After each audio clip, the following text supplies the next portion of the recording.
있더라. 아멘. 여러분들 하셨습니까? 오늘은 알지 못하고 위하는 그것을 내가 알게 하리라 라는 제목으로 하나님 말씀 나누고 기도하도록 하겠습니다. 여러분, 세상에는 뗄래야 뗄 수 없는 그런 관계들이 있죠. 대표적으로 어떤 관계를 들 수 있을까요? 부모와 자식 간의 관계가 그렇다 할 수 있겠죠. 그리고 사실 지금은 조금 많은 부분들에 있어서 이런 부분들이 나타나지만 부부 관계도 사실은 뗄래야 뗄 수 없는 그런 관계로 되어 있지요. 그런데 여러분, 뗄래야 뗄 수 없는 이 관계에 있어서 근본 원천은 여러분 어디입니까? 근본은 바로 하나님과 사람과의 관계라고 할 수 있겠습니다. 하나님께서 사람을 자신의 형상과 모양대로 이렇게 만드시고 난 이후에 그 코에 생기를 불어넣어서 사람이 생명이 되었죠. 그래서 하나님과 사람이 한 생명으로 연합되어 있는 그 관계를 만들어 놓은 것을 보게 됩니다. 그런데 여러분, 인간의 타락이 불러온 불상사는 여러분 뭡니까? 그렇게 하나님과 인간의 관계가 한 생명의 연합으로 한 생명의 연합 관계로 이렇게 되어 있었는데, 인간의 타락이 이 관계를 완전히 이제 단절을 시켜 놓은 것이죠. 따라서 여러분, 인간 세계를 보면 곳곳에 하나님 자리를 대신하여서 우상들이 가득 찬 것을 우리가 보게 됩니다. 하나님을 떠난 인간이 하나님의 자리에 대신 앉혀놓고 있는 그런 모습을 우리는 곳곳에서 보게 되죠. 그래서 무속신앙이라는 샤머니즘이 자리 잡고 있는 것을 보게 되고, 정령숭배, 애니미즘이라고 하는 정령숭배 사상들도 이렇게 나타나고, 그리고 우상들을 그야말로 형상들을 이렇게 만들어서 우상들을 새기고 거기에다가 저라는 토테미즘이라는 그러한 신앙을 또 만들어내는 그런 모습들을 우리가 보게 돼요. 또 하나님의 자리에 여러분 대신 차지하고 있는 것들이 뭡니까? 인간의 철학이나 사상, 이념, 이데올로기, 그런 모든 것들이 다 하나님의 자리에 자리 잡고 있는 타락한 인간 세계의 모습들을 보면 그런 형태로 나타나 있는 것을 보게 되죠. 지금의 세계가 여러분 그런 세계라고 할 수 있습니다. 오늘 본문에도 이제 그와 같은 이야기 하고 있는데요. 1세기 당시에 세상에 온갖 잡신들과 개똥철학을 다 모아놓고 있었던 도시가 있었는데, 그 도시가 여러분 어떤 곳입니까? 그 도시가 바로 오늘 우리가 본문에서 보게 되는 아테네라는 곳입니다. 지성에 있어서의 성소, 수도 이렇게도 불리는 곳이 바로 이 아덴이라는 곳입니다.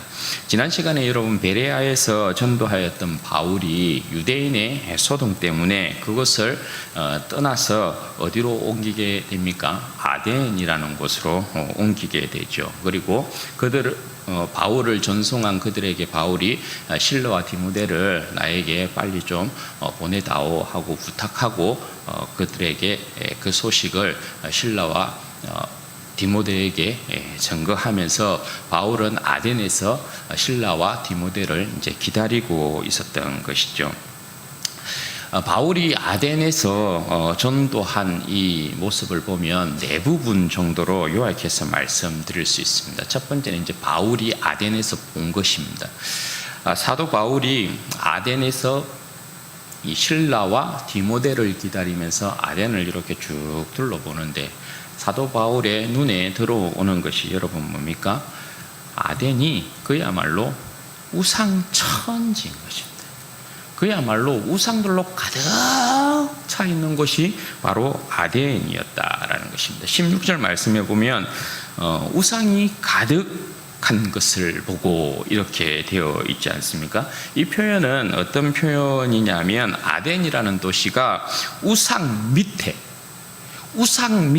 완전히 지배당하고 있는 모습, 그 모습을 하고 있는 도시, 이런 뜻입니다. 그리고 이 모습은 뭐냐면 우상이 가득한 것을 보았다는 이 표현은 아덴이라는 도시가 숲으로 우거져 있어요. 어떤 숲으로? 우상이라는 숲으로 이 도시가 완전히 둘러 덮여 있다라는 것을 이렇게 표현을 하고 있는 것입니다. 실제 여러분 당시에 이 아덴이라는 이곳은 온갖 잡신들의 신전이 굉장히 웅장하게 지어져 있었던 곳입니다. 헬라 세계, 로마 세계의 모든 신들이 집합해 있는 장소가 바로 아덴이었어요. 그리고 개똥 철학의 성소라 불릴 만큼 희한한 철학 사상들이 가장 많이 일어났던, 도의되었던 곳이 바로 아덴이에요. 그래서 오늘 본문에도 보면 여러분 학파들이, 철학자들이 나와요. 에픽프로스 철학자가 나오고 스토아 철학자들이 나오는 것을 보게 돼요. 여러분 하늘과 땅은 온통 우상으로 둘러싸여져 있는 도시가 아덴이었고요. 그리고 이성은 개똥철학으로 완전히 마비된 상태에 있었던 도시가 바로 아덴이라고 할 수 있어요. 그러니 여러분 천지 만물을 지으신 하나님과 예수 그리스도를 그들이 알 수 있겠어요? 그들이 볼 수 있겠어요? 들을 수 있었겠어요? 아덴 사람들이 전혀 하나님과 예수 그리스도에 대하여서 듣지도 못하고 알지도 못하고 그냥 우상 아래 그냥 종로로 타고 있었던 그런 모습을 하고 있었던 곳이 바로 아덴이고 아덴의 사람들이었다라는 것입니다. 이것을 사도 바울이 지금 보았다라는 것입니다. 그리고 여러분 이 모습을 본 사도 바울이 아덴에서 느낀 것이 있습니다. 그게 여러분 뭘까요? 우상에 둘러싸여 있는 도시와 인간의 이 개똥 철학으로 이성이 마비된 사람들을 보고 사도 바울이 어떤 감정을 느꼈어요. 그 감정이 여러분 뭐예요? 16절에 보면 격분했다 이렇게 되어 있습니다. 여러분 이 단어에서부터 이제 발작이라는 단어가 나옵니다. 이 감정은 뭐냐면 하나님께서 이스라엘 백성이 금송아지를 만들었을 때 금송아지를 만들고 금송아지를 섬겼을 때 나타낸 감정이에요. 그러니까 하나님께서 이스라엘 백성이 우상을 섬겼을 때 표현하신 감정을 뭐라 부르냐 하면 경노 이렇게 불러요. 진노 중에서도 최상위의 감정이 뭐냐면 경노라는 것입니다. 바울이 여러분 우상이 가득한 에덴을 보면서 지금 느끼는 감정이 바로 그겁니다. 발작을 일으킬 정도로 막 분에 차 있고 몸서리 치고 있는 그런 이제 모습이에요. 여러분 왜 그럴까요? 지금 바울은 그리스도의 심장을 가지고 그리스도의 사신이 되어서 그리스도의 복음을 전하고 있는 사람이잖아요. 하나님의 세계와 하나님의 사람들이, 그러니까 망가져 있는 그 사람들이 우상을 섬기고 있고 우상이 또 그들을 지배하고 있는 모습을 보니까 사도 바울의 마음 가운데 거룩한 분노가 확 일어나 있는 거예요. 발작할 정도의 거룩한 분노가 막 일어나 있는 것입니다. 우상행위에 대한 여러분 경노라는 이 감정은 하나님의 사람이 하나님에 대한 열심을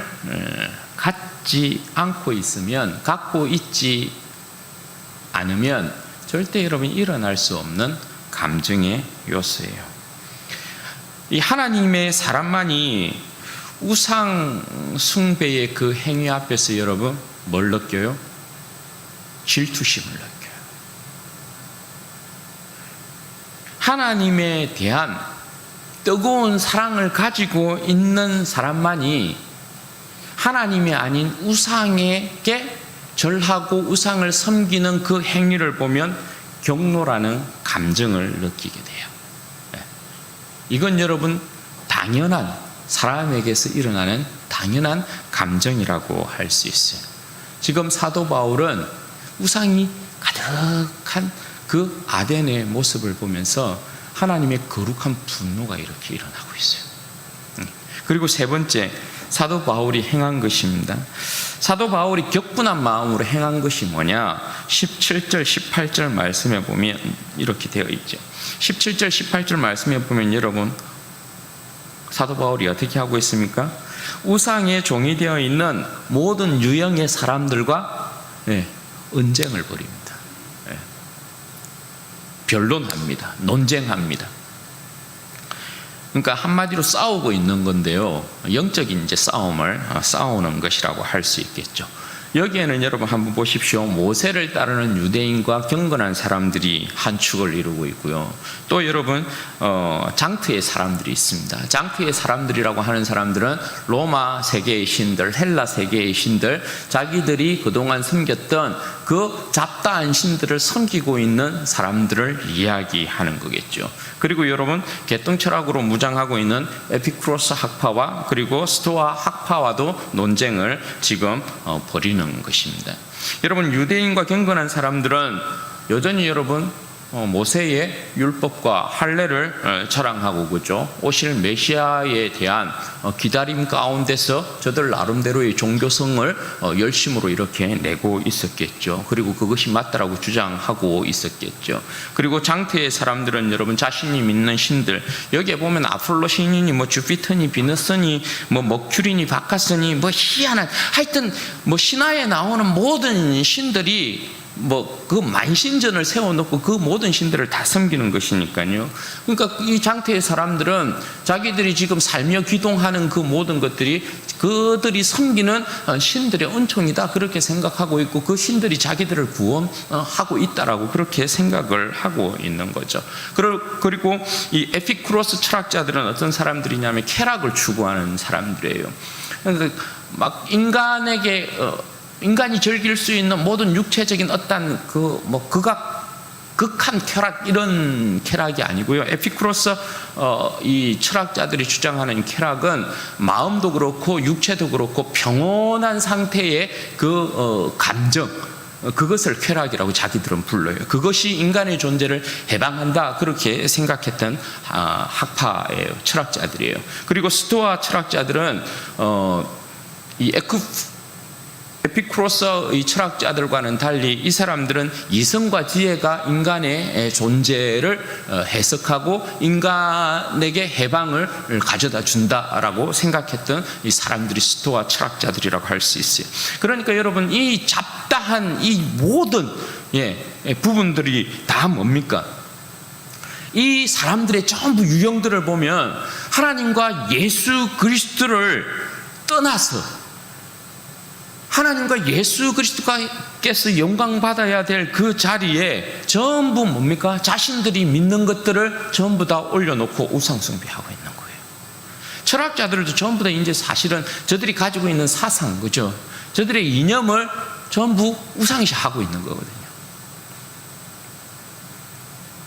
그런데 여러분 실질적으로 이들이 주장하는 모세의 하나님이 그 백성을 구원하느냐, 할례가 구원하느냐, 그거 이미 아니라는 거 우리가 살펴봐야 되겠죠. 그러면 로마의 신들이 헬라의 신들이 구원하느냐, 인간을 구원하느냐, 그거 아니죠. 에피쿠로스 철학자들이 주장하는 쾌락이 인간을 여러분 구원합니까? 스토아 철학자들이 주장하고 있는 인간의 이성과 여러분 지혜가 인간을 구원합니까? 그렇지 않죠. 그런데 그들은 그렇게 생각하고 있는 거예요. 자기들이 믿고 있는 우상이 우리를 구원할 것이라고 그렇게 믿고 있는 것이에요. 그럼 여러분 사도 바울이 여기에 대해서 뭐라 했을까요? 사도 바울이 여러분 그들과 영적인 전쟁, 이제 변론하면서 영적인 전쟁을 이렇게 시작했잖아요. 사도 바울이 여기에 대해서 이제 변론을 하는데 뭐라고 했느냐, 이게 이제 네 번째인데요. 사도 바울의 증거예요. 사도 바울이 여러분 이들에게 무엇을 증거합니까? 너희들이 믿고 있는 신, 너희들이 섬기고 있는 우상, 그것이 너희들을 구원한다라는 것이 아니죠. 사도 바울은 여러분 무엇을 증거합니까? 예수 그리스도의 죽음과 부활을 증거하는 것입니다. 예수 그리스도의 죽음과 부활은 아덴 사람들에게는 완전히 이제 그들에게는 새로운 뭔가의 이 가르침이었다라는 것입니다. 그러니까 이 아덴 사람들이 사도 바울이 예수 그리스도의 죽음과 부활을 이렇게 증거하니까 굉장히 이제 지적인 호기심이 굉장히 많았던 사람들, 호기심이 막 일어난 것입니다. 21절에서 증거하고 있는 것처럼 이 아덴 사람들의 특징은 뭐냐면, 그리고 이곳이 이제 뭐 철학의 어떤 또 성소의 역할을 하고 있으니까 외국인들도, 많은 외국인들도 유학을 온 것 같아요. 그래서 이 사람들의 특징을 보면 뭔가 새로운 지식, 뭔가 새로운 것들에 막 호감을 가지는 거예요. 그래서 사도 바울이 예수 그리스도의 죽음과 부활을 증거하니까 이 사람들이 굉장히 이제 큰 관심을 보였던 것이죠. 그래서 사도 바울을 어디에 세우냐 하면 아레오바고라는 곳에 사도 바울을 데리고 와서 그곳에 세웁니다. 이 아레오바고는 어떤 곳이냐면 아덴에 있어서 여러 가지 이제 기능을 수행했던 곳으로 알려져 있어요. 그러니까 그곳은 아크로폴리스나 이제 거기에 신전들이 이렇게 딱 절비해 있습니다. 아크로폴리스나 파르테논 신전, 그리고 아고라, 그 옆에 위치해 있었던 곳이 아레오바고라고 이렇게 알려져 있어요. 그러니까 이 아레오바고는 때로는 뭐 광장의 역할을 이렇게 한 것으로도 알려져 있고, 때로는 법정의 역할을 한 곳으로도 알려져 있고요, 때로는 공공의 장소로서 모든 사회의 계급의 사람들이 모여서 함께 이야기하고 토론하고 뭐 가르침을 베풀고 가르침을 받고 한 그런 이제 장소로 알려져 있습니다. 여하튼 여러분, 그곳에 사도 바울을 이렇게 세워놓고 사도 바울의 말을 듣는 것입니다. 여기에서 여러분, 사도 바울이 무엇을 증거하느냐? 무엇을 증거했다고요? 예수 그리스도의 죽음과 부활을 증거합니다. 크게는 여러분 4가지 정도로 사도 바울이 이야기하고 있다라고 보시면 되겠어요. 먼저는 여러분 서론격으로 23절 24절 말씀해 보면 아덴 사람들이 가지고 있었던 종교성에 대하여서 칭찬을 합니다. 왜냐하면 저들의 이 종교성은 알지 못하는 신의 제단을 만들어 놓고 섬길 정도로 종교성이 굉장히 강한 사람들이 바로 아덴 사람들이었다라는 것입니다. 그런데 여러분, 이게 참 웃기잖아요. 알지 못하는 신, 이렇게 제단을 만들어 놓고 그 신을 섬기고 있다는 것이 사도 바울이 보기엔 여러분, 진짜 진리를 알고 있는, 참신을 알고 있는 사도 바울의 입장에서는 굉장히 깝깝한 일이죠. 그러니까 여러분, 사도 바울이 어떻게 이야기합니까? 너희들이 알지 못하고 위하는 그것을 내가 알게 하리라. 너희들이 알지 못하고 섬기고 있는 그것을 내가 알게 하리라. 우상 숭배하고 있는 모든 자들에게 다 해당돼. 너희들이 섬기는 우상이 참신이라고 생각하지만 너희는 그것을 알지 못하고 섬기고 있을 뿐이다. 너희가 믿고 있는 그 철학이라는 게, 이념이라는 게, 사상이라는 게 너희 그게 진리인 것 같지만, 그것이 너희에게 생명을 주는 것 같지만 그거 아니다. 알지 못하고 섬기는 그것, 알지 못하고 말하는 그것, 알지 못하고 진리라고 떠들고 있는 그것, 내가 너희에게 알게 하겠다. 사도 바울이 그렇게 이야기하고 있는 거예요. 그러면서 여러분, 사도 바울이 24절에 처음으로 여러분 이야기한 게 뭡니까? 하나님이 우주의 창조주이시다, 그렇게 이야기합니다. 첫 번째, 하나님께서 우주 만물을 지으셨다. 그로 하나님께서는 뭐라는 거예요? 너희들이 뭐 신전에 너희의 신들을 모셔놓고 그렇게 있지만 하나님은 사람이 지은 그 신전에 거하는 분이 아니시다, 그렇게 이야기하는 거죠. 그리고 두 번째 25절에서 28절요, 여기에는 뭘 이야기합니까? 하나님께서 만민에게 생명과 호흡을 주셨다, 그렇게 이야기해요. 하나님께서 인류를 한 혈통으로 지으시고 연대와 그 혹시나 더듬어서 찾을까 하여서 하나님께서 그렇게 만들어 놓았다는 거예요. 그리고 막 이렇게 저렇게, 사실은 이게 여러분, 인간의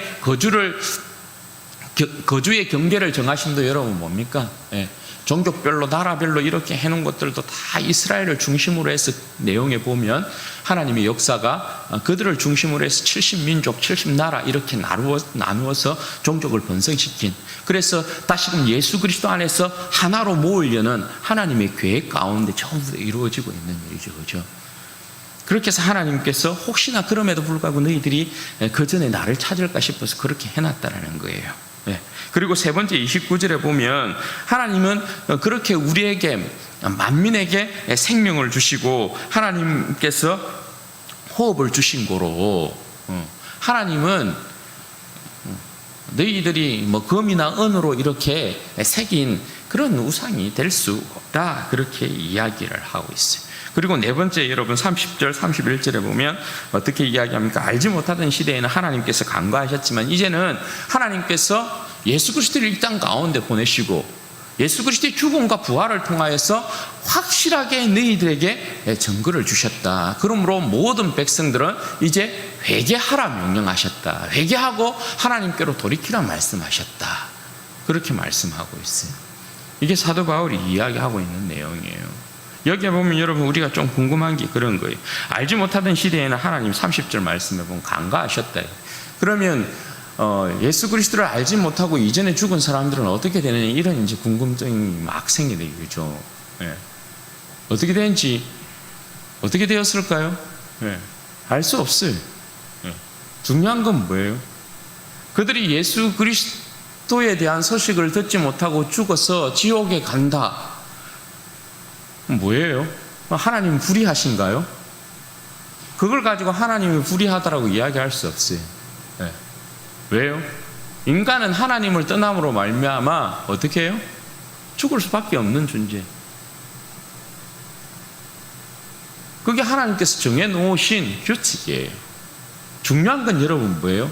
이제는 하나님이 때가 되어 이전 세계는 하나님이 그냥 간과하셨대요. 그냥 내버려 두셨대요. 그냥 살다가 그냥 죽어 이렇게 내버려 두셨대요. 그런데 하나님께서 이제 때가 되어서 어떻게 해요? 때가 되어서 아들 예수 그리스도를 이 땅 가운데 보내시고 예수 그리스도의 죽음과 부활을 통하여서 인생들에게 확실하게 하나님께로 돌아오도록 명령하셨다는 거예요. 그러므로 어떻게 해요? 모든 백성들은 예수 그리스도를 구주로 영접하고 하나님께로 전부 다 돌이켜야 돼요. 왜? 그 이전에는 전부 다 하나님을 떠났잖아요. 하나님을 떠난 백성이었잖아요. 구약에는 그럼에도 불구하고 하나님께서 이스라엘을 통하여서 모든 백성을 하나로 모으려고 했어요. 그래서 그 나라가 이루어진 역사가 여러분 어디에 나타난다고요? 구약시대에 이스라엘을 제사장으로 삼은 이유가 여러분 뭐예요? 만 백성을 제사장으로 삼았다라는 건 흩어져 있는 모든 백성들을 이스라엘을 통하여서 하나님께로 인도함이잖아요. 그 역사가 여러분 성취된 것이 솔로몬의 나라예요. 그래서 솔로몬의 지혜를 통하여서 모든 사람들이 하나님의 통치 아래 들어오거든요. 그게 구약에서 이루어진 하나님의 나라예요. 그런데 타락한 인간들이 여러분 끝까지 이스라엘에게 복종 안 하거든요. 그리고 이스라엘이 하나님의 말씀을 안 듣거든요. 그래서 전부 뭐예요? 제 갈 길을 간 거죠. 제 갈 길을 가면 뭐예요? 하나님을 떠나 제 갈 길을 가면 전부 다 죽음 외에는 없어요. 그런데 하나님께서 이제 때가 되어서 아들 예수 그리스도를 보내셨대. 왜냐하면 하나님의 구원 역사를 이루심에 예수 그리스도를 이 땅 가운데 보내셔 만민을 예수 그리스도 안에서 한 백성으로 한 혈통으로 다시금 묶는 거예요. 둘째 아담이신 예수 그리스도를 통하여서 만 백성을 묶는 거예요. 하나로. 하나님의 한 인류를 만드시는 거예요. 그러므로 이제 모든 백성은 예수 그리스도를 구주로 영접하고 하나님께로 돌아오라는 거예요. 하나님께서 확실한 증거를 주셨다는 거예요. 예수 그리스도를 이 땅 가운데 보냈음에도 불구하고 예수 그리스도의 죽음과 부활이 너희에게 증거되었음에도 불구하고 너희들이 예수 그리스도를 부인하면 어떻게 된다는 거예요? 아들을 부인하고 사망길로 가는 인생들은 더 큰 지옥의 벌을 받게 되어 있는 거예요. 여러분 천사를 통해서 모세의 손을 빌어서 율법을 범한 백성들도 음하게 징계를 받았다 그래요. 성경에. 그런데 하물며 아들 예수 그리스도를 부인하고 아들 예수 그리스도를 십자가에 못 박아 죽이고 회개치 않는 그 백성들을 여러분 어떻게 된다고요? 더 큰 심판을 받게 된다고요. 분명히 그렇게 말씀하죠. 말씀이. 그러므로 이제 핑계할 수 없어요. 그 누구도 핑계할 수 없어요. 이제는 하나님께서 아들을 보내셔서 뭇백성들을 하여금 돌아오라 명령하셨어요. 사도 바울이 지금 증거하고 있는 그 아덴에 있는 이 백성에게 증거하고 있는 내용이 그거예요. 너 우상들 다 집어치워라. 개똥철학들 다 집어치워라. 이제 하나님께서 너희에게 생명의 길을 보이셨대. 아들을 죽음과 부활을 통하여서 확실한 생명의 길을 보이셨대. 돌아오라. 그렇게 명령하셨어요. 여러분, 이렇게 사도 바울이 증거한 내용을 가지고 증거의 결론이 어떻게 나냐면 세 부류가 이제 나타납니다. 하나의 부류는 여러분 뭡니까? 그 말을 듣고 막 조롱하는 거예요. 지옥으로 들어갈 백성들. 에이, 부활을 전한다고 막 조롱을 해버려요. 부활이 어디에 있어? 부활이 어디? 이 사람들은 그냥 죽음 자체가 그냥 인간에게 그냥 다가오는 것으로, 예. 이 죄를 지은 형벌이 아니라 그냥 인간은 태어나서 죽는 거야, 이렇게 생각하는 사람들이. 예. 그러니까 조롱해버리는 거예요. 예. 그리고 두 번째 부류는 여러분 뭐예요? 다시 적고자 하는 사람, 이 긴가민가 하는 사람들. 예.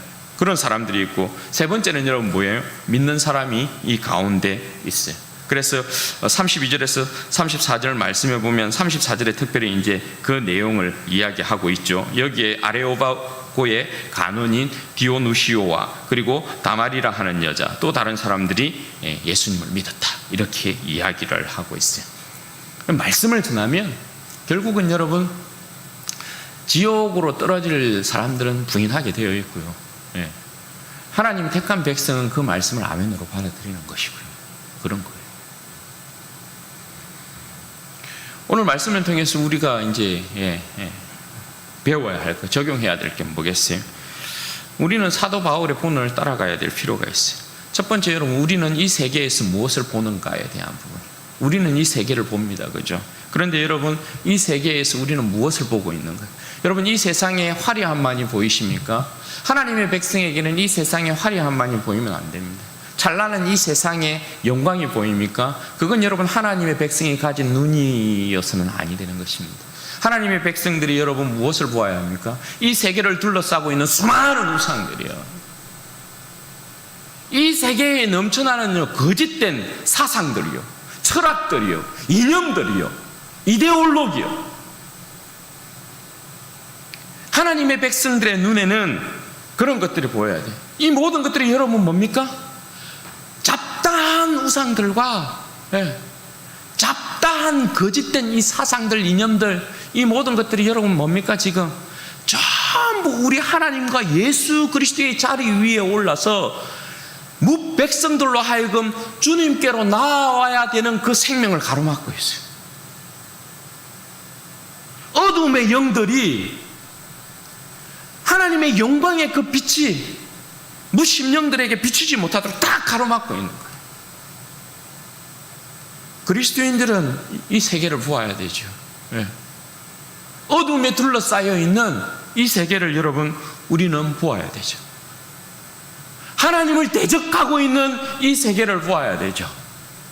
이 세계를 보고 여러분 우리는 무엇을 느껴야 돼요? 사도 바울이 느낀 것처럼 우리에게 일어나는 감정이 뭐여야 돼요? 거룩한 분노요. 거룩한 분노. 우리는 이 세상에 대하여서 여러분 어떤 감정을 느껴야 돼요? 하나님을 대적하는 이 세상에 대하여서 여러분 이 마귀의 역사에 대해서 우리가 느껴야 될 감정이 뭐예요? 거룩한 분노예요. 거룩한 분노. 분노는 무조건 나쁜 것 아니냐? 아니요. 분노라는 건 제가 새벽에 강조하였지만 분노라는 건 여러분 뭡니까? 분노는 부정적인 감정이에요. 부정적인 감정은 우리에게 있어서 이 감정들이 긍정적인 감정들이 있고 부정적인 감정들이 있다, 그죠? 부정적인 감정들 가운데 하나가 분노라는 감정이거든요. 이 감정을 어디에 세워놓아야 된다고요? 이 분노라는 감정이 형제 자매에게로 향하게 되면 형제 자매를 죽이게 되어 있어요, 그죠? 그런데 부정적인 이 감정인 분노는 세상과 우리 사이의 변방에, 우리를 지키는 변방에 위치하고 있어야 되는 것이라고 했죠. 변방의 장수가 여러분 분노예요. 세상과 마귀에 대하여서는 반드시 죄에 대하여서는 뭐가 일어나야 돼요? 하나님의 백성에게 있어서 거룩한 분노가 일어나 있어야 돼요. 분노라는 장수가 일어나 있어야 돼요. 그래야 세상이 우리를 함부로 대하지 못하고 침투하지 못해요. 그런데 세상이 우리에게로 와, 죄가 우리에게로 와요. 그걸 덥석 받아들이면 뭐예요? 분노라는 감정이 죽어 있는 거죠. 하나님 앞에서 일어나야 있어야 될, 우리를 지켜야 될, 세상으로부터 우리를 지켜야 될 분노라는 이 감정이 죽어 있는 거예요. 분노라는 감정은 형제 자매 안쪽으로 흐르는 감정이 되어서는 안 돼요. 네. 왜냐하면 형제 자매 안쪽으로 분노라는 감정이 일어나면 반드시 형제 자매를 상처 주게 되어 있고 죽이게 되어 있어요. 그러나 여러분, 세상을 향하여 분노라는 것이 일어나게 되면 여러분 뭐예요? 우리의 신앙을 지켜요. 우리의 믿음을. 우리가 여러분 세상에 가져야 될 감정이란 게 이런 거예요. 거룩한 분노가 일어나야 되죠. 하나님을 대적하고 있는, 예수 그리스도를 조롱하고 있는, 예수 그리스도의 죽음과 부활을 조롱하고 있는 이 세상에 대하여 여러분 거룩한 분노들이 일어나야 되죠.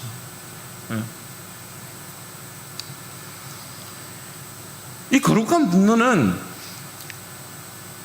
하나님에 대한 사랑과 열심, 이것이 없으면 절대 여러분 일어나지 않습니다. 그저 여러분 뭐예요? 세상과 타협하기 바빠요. 이런 감정이 없는 사람들. 하나님에 대한 사랑과 열심이 없는 사람은요, 세상이 우리 가운데 오잖아요.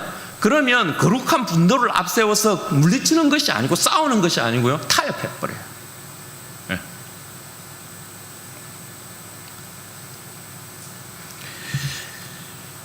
제가 이번에 설날 때 좀 마음이 별로 이렇게 편하지 않았어요.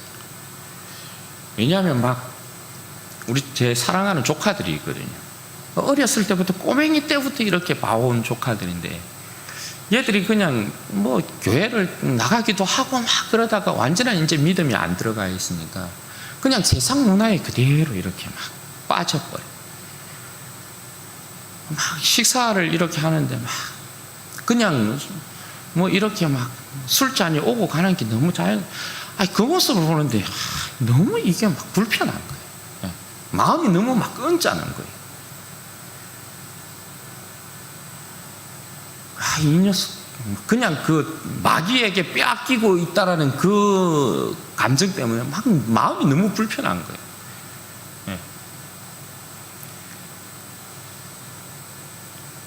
하나님을 향하여 여러분 살아있는 백성들은 하나님을 대적하고 하나님의 이 백성들을 올가매고 있는 이 악의 세력에 대한 부분에 있어서 여러분 항상 거룩한 분노를 일으켜야 됩니다. 그리고 그 거룩한 분노는 반드시 우리로 하여금 여러분 액션을 취하게 만들어요. 행동하게 만들어요. 어떤 행동이요? 거룩한 분노, 성경에 보면 거룩한 분노로 일어난 대표적인 사람이 있습니다. 하나님의 질투로, 하나님의 이 분노로 일어난 사람이 대표적으로 여러분 누구예요? 민수기 25장에 보면 비느하스라는 제사장이에요. 시딤에서 이스라엘 백성이 거기에 모여 있으면서 바알 부올에 구속되는 일이 있잖아요. 그래서 모압의 여인들이 와서 모압에서 모압 백성들이 제사를 이렇게 지낼 때에 거기에 음란에 빠지잖아요. 그 가운데 여러분 고섭이라는 이 미디안 여자 하나하고 시므온 족속의 족장, 이 시므온 지파의 족장의 아들이었던 시므리라는 이 남자애하고 둘이서 이렇게 같은 천막으로 들어가거든요. 그걸 비느하스가 보고 있다가 어떻게 합니까? 창을 가져가서 찔러 죽여버립니다. 그때 여러분 이스라엘 백성 가운데 죽은 사람이 24,000명이었습니다. 비느하스가 여호와의 질투로 그들을 죽이지 아니하였으면 24,000명이 훨씬 넘었겠죠. 그런데 그들을 죽이고 나서 딱 멈춥니다, 연병이. 그래서 이스라엘 백성이 그 정도로만 죽은 거예요. 그 열심으로 일어났던 비느하스에게 여러분 하나님께서 영원한 제사장 언약을 주십니다. 여러분 하나님의 백성들이 가져야 될 거룩한 분노, 거기에서 여러분 일어나는, 그러니까 이건 뭘 이야기하면 하나님의 백성은 영적인 싸움을 싸울 수밖에 없더라요. 하나님의 백성은 우리는 영적인 싸움을 반드시 싸울 수밖에 없다. 예.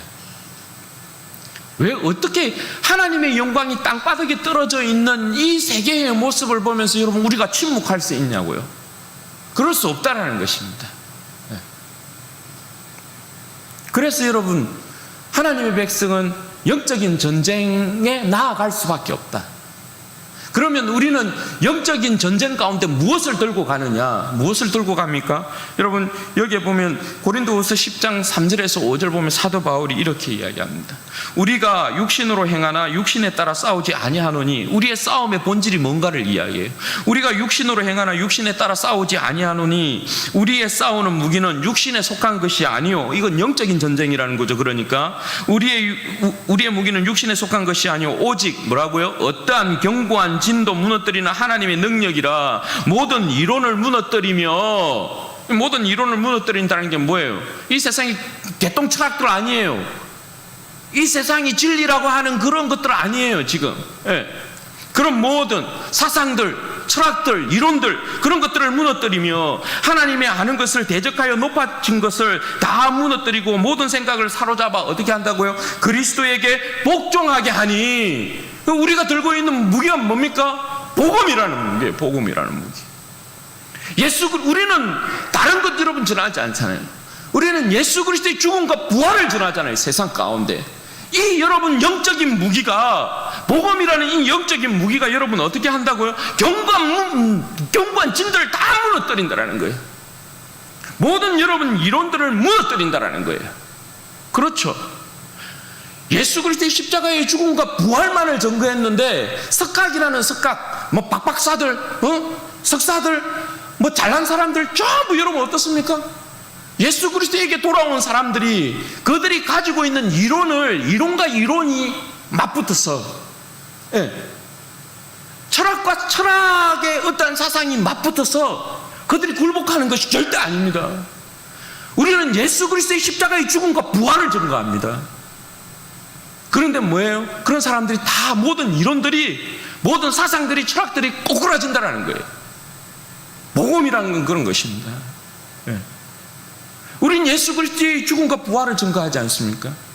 모든 이방의 우상에 사로잡힌 자들이 예수 그리스도의 죽음과 부활의 이 소식을 듣고, 복음의 소식을 듣고 주님께로 들어옵니다. 예. 그리스도에게 다 복종합니다. 그러므로 여러분 어떻게 해야 된다고요?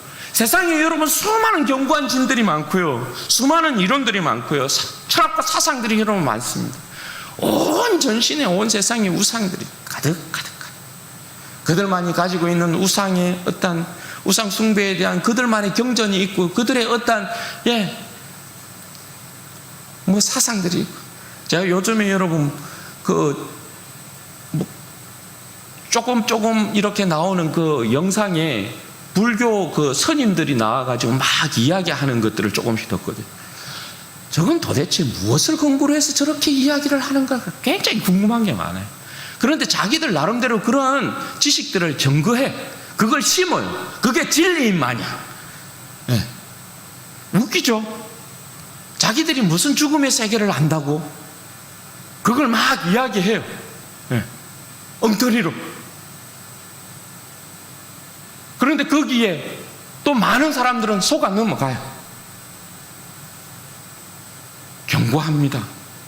그런데 여러분, 세상에 아무리 우상이, 그들이 가지고 있는 뭐 경전이 그렇고, 그들의 어떤 뭐 사상이 그렇고, 이론이 그렇고, 그렇다 하더라도 이 모든 것들은 여러분 어디에서 무너진다고요? 무엇에 무너진다고요? 복음이요. 우리가 가지고 있는 복음만이 그 견고한 진들을, 이론들을 무너뜨립니다.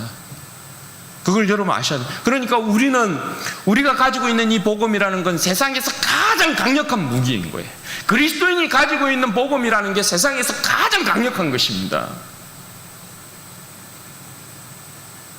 그걸 여러분 우리는 알아야 합니다. 이 세상의 사람들은 알고서 섬기는 것 같지만, 알고서 뭘 주장하는 것 같지만 아니요, 그렇지 않아요. 알지 못하고 위하는 것들이 너무 많고, 이 세상의 사람들은 알지 못하고 위하고 있는 겁니다. 예.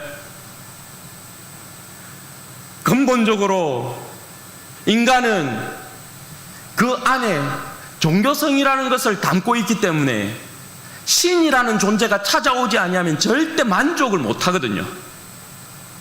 그러므로 그 안에다가 자기들이 세우는, 자기들이 원하는, 자기들이 만든 수많은 우상들, 철학의 사상들을 채우지만 거짓된 거죠. 알고 섬긴다 하지만 그게 아니라는 거예요. 그럼 여러분, 그들에게 참된 진리와 생명을 줄 수 있는 이 세상의 유일한 존재들은 누구라는 것입니까? 그리스도인이라는 것입니다. 네. 우리가 여러분 그들에게 복음을 전거해야만 그들이 여러분 알지 못하고 위하는 거기에서부터 돌아오게 되는 것입니다. 여러분, 우리가 이 싸움 할 것입니다. 여러분, 무장하십시오. 네. 작지만 외칠 것입니다. 작지만 강력한 목소리로 외칠 것입니다. 어둠은 물러가게 될 것이고요. 모든 이론과 모든 사상과 견고한 진들이 우리가 전하는 복음 앞에 무너지게 될 것입니다. 그리고 우리를 통하여서 문 영혼들이 주님께 돌아오게 될 줄로 믿습니다. 이 역사에 여러분 쓰임받는 우리 모든 성도들 되시기를 주님의 이름으로 축원드립니다. 여러분 같이 한번 기도하도록 하겠습니다. 여러분 이 시간에 기도할 때 그렇게 기도하면 좋겠습니다. 여러분, 이 세계를 우리는 보고 있지 않습니까? 이 거짓된 세계를 여러분 우리는 보고 있지 않습니까? 우상이 넘쳐나는 이 세계를 보고 있지 않습니까? 여러분, 사람을 현혹하는 거짓된 진리들을 우리는 듣고 있지 않습니까? 여러분, 이 세계를 보고 우리는 무엇을 느껴야 됩니까? 하나님, 내 안에 거룩한 분노가 일어나게 하여 주십시오. 하나님을 향한 뜨거운 사랑과 열정, 특심이 일어날 수 있도록 도와주시고, 이 세상에 대하여 침묵하지 않게 하여 주시고, 거룩한 분노를 일으켜서, 거룩한 분노의 장수를 일으켜서 하나님 저로 하여금 이 세상에 대하여 싸우게 하여 주십시오. 복음의 이 영광을 들고 견고한 진을 무너뜨리고 이론들을 파하고 그리스도에게 복종시키는 십자가의 군병으로 이 인생이 쓰임 받을 수 있도록 은혜와 복을 주옵소서. 우리 주여 한번 부르짖고 기도하십시다. 주여